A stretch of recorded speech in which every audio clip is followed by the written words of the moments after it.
Assalamualaikum warahmatullahi wabarakatuh. Di sini saya Eva Fahmadia Wahidah Rahman, NIM U 2018-2045. Di sini saya akan membuat ceramah agama memenuhi tugas PPL 1 dengan tema keutamaan membaca Al-Quran.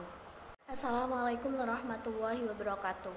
Alhamdulillahirabbil alamin wassalatu ala sayyidina Muhammadin wa ala alihi wa sahbihi ajmain amma ba'du. Marilah kita semua selalu meningkatkan keimanan dan ketakwaan kita kepada Allah Subhanahu wa taala dimanapun kita berada dan dalam keadaan bagaimanapun, baik pada saat kita dalam susah, menderita, ataupun pada saat gembira. Baik ketika kita di rumah ataupun bersama keluarga atau pada saat perjalanan. Seorang diri takwa istiqomah, ya inilah yang dijanjikan oleh Allah Subhanahu wa taala dalam Al-Qur'an. Wa may yattaqillaha yaj'al lahu makhrajan wa yarzuqhu min haitsu la yahtasibu. Artinya, barang siapa yang bertakwa kepada Allah, maka niscaya akan menyediakan baginya jalan keluar bagi kesulitannya, dan Allah akan memberi rezeki dari arah yang tak terduga-duga. Hadirin jamaah rahimakumullah, alhamdulillah kita masih bisa berkumpul di pertemuan pengajian rutin malam minggu 2 minggu sekali. Dalam kesempatan kali ini, saya akan membahas tentang keutamaan membaca Al-Quran.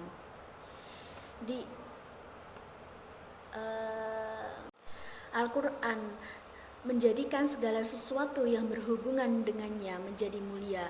Jibril sebagai malaikat yang mengantarkannya dari Allah Subhanahu wa taala kepada Rasulullah SAW menjadi malaikat yang paling mulia di antara para malaikat. Nabi Muhammad SAW sebagai nabi yang diberi mukjizat Al-Quran menjadi nabi yang paling mulia. Ramadan sebagai bulan yang diturunkan Al-Quran di dalamnya menjadi bulan yang paling mulia. Bahkan malam yang diturunkannya pun menjadi malam yang paling mulia. Maka orang yang senantiasa bermulazamah dengan Al-Quran pun menjadi orang yang paling mulia. Al-Quran diturunkan sebagai petunjuk hidup bagi umat manusia, wabil khusus umat Islam. Hidup ini ibarat lorong yang gelap gulita. Kehadiran Al-Quran seumpama cahaya petunjuk dalam mengarungi lorong kehidupan yang gelap gulita ini. Siapa yang tidak berpegang teguh terhadap Al-Quran, maka ia bisa saja terjerumus ke jurang dosa.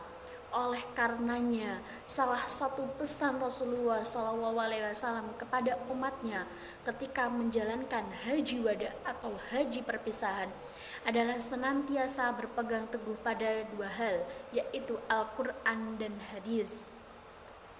Rasulullah SAW bersabda, perumpamaan mukmin yang membaca Al-Quran laksana buah jeruk, harum baunya dan enak rasanya. Perumpamaan mukmin yang tidak membaca Al-Quran laksana buah kurma, enak rasanya tetapi tidak harum baunya. Dan perumpamaan orang durhaka yang membaca Al-Quran laksana bunga, harum baunya tetapi pahit rasanya. Dan perumpamaan orang durhaka yang tidak membaca Al-Quran laksana buah handalah, pahit rasanya dan tidak harum baunya.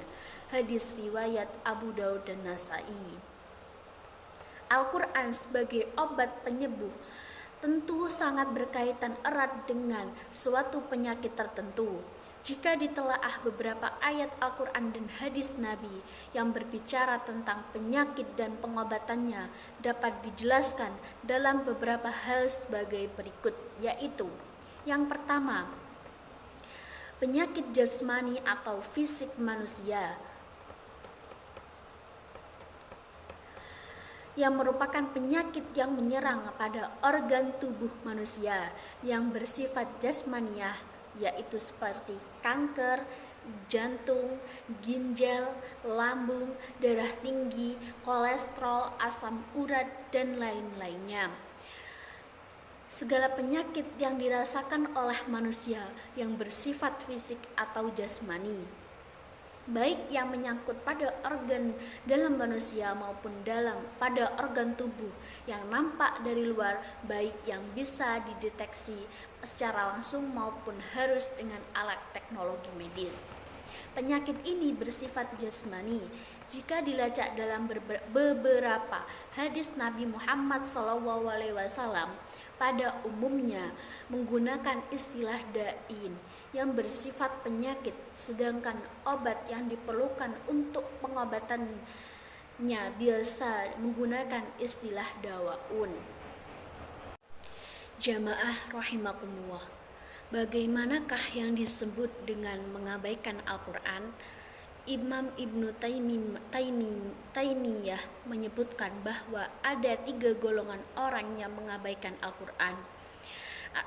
Barang siapa yang tidak membaca Al-Quran, maka sungguh dia telah mengabaikan Al-Quran.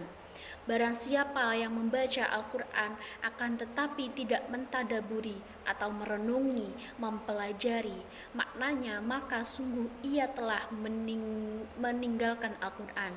Dan barang siapa yang membaca Al-Quran lalu mentadaburinya akan tetapi tidak mengamalkannya, maka sungguh ia meninggalkan Al-Quran.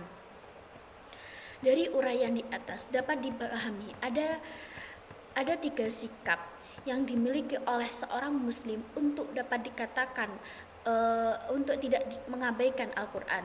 Senantiasa membaca Al-Quran kalaupun masih belum bisa membaca, maka hendaknya ia berusaha dan terus belajar membaca Al-Quran. Rasulullah SAW bersabda, orang mukmin yang mahir membaca Al-Quran, maka kedudukannya di akhirat ditemani oleh para malaikat yang mulia.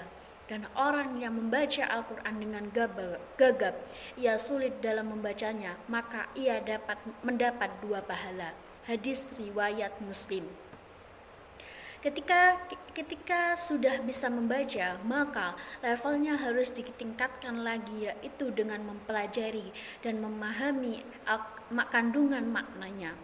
Allah Subhanahu wa Ta'ala berfirman, afala yatadabbarunal Qur'an aw ala qulubin aqfaluha. Artinya, maka tidaklah mereka menghayati Al-Quran ataukah hati mereka sudah terkunci. Quran Surat Muhammad ayat 24.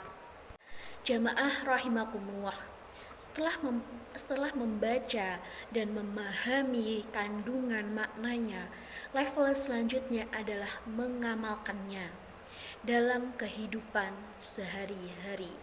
Begitu banyak riwayat tentang kebiasaan para sahabat ketika belajar Al-Quran, bahwa mereka tidak akan berpindah ke lain ayat hingga ayat yang sedang dipelajari benar-benar telah diamalkan.